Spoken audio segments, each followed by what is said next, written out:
L'Évangile de l'apôtre Barnabé. Prologue. Barnabé, apôtre de Jésus Nazaréen appelé Christ, à tous ceux qui habitent sur la terre, souhaite paix et consolation. Très cher, le grand et admirable Dieu nous a visités, ces jours passés, par son prophète Jésus-Christ, en grande miséricorde de doctrine et de miracles. C'est pourquoi beaucoup, trompés par Satan, sous couvert de pitié, prêchent une doctrine fort impie, ils appellent Jésus fils de Dieu, rejettent la circoncision, alliance de Dieu à jamais, et autorisent toutes sortes d'aliments impurs. Parmi eux, Paul lui-même est dans l'erreur, et je n'en parle pas sans douleur.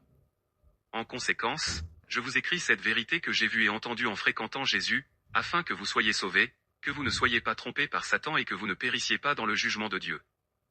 Gardez-vous donc de quiconque vous prêche une doctrine nouvelle opposée à ce que je vous écris, pour que vous soyez sauvés à jamais. Que le grand Dieu soit avec vous et vous garde de Satan et de tout mal.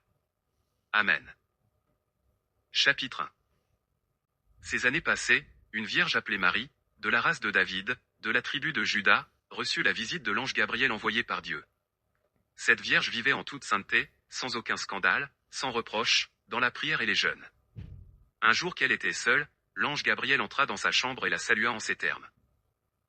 Que Dieu soit avec toi, Marie. À la vue de l'ange, la vierge prit peur.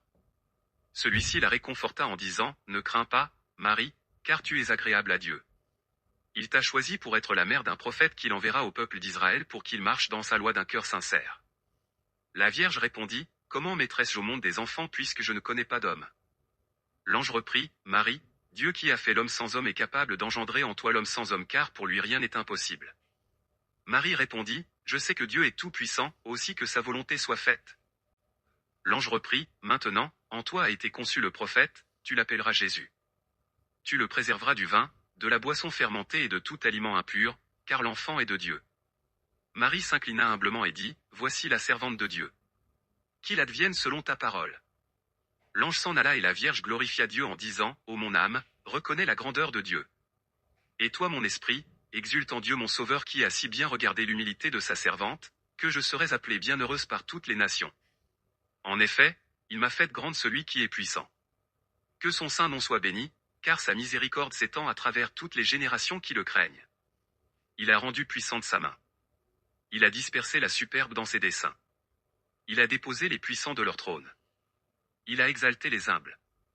Il a comblé de bien ceux qui avaient faim, et les riches, il les a renvoyés vides, car il se souvient des promesses faites à Abraham et à son fils à jamais.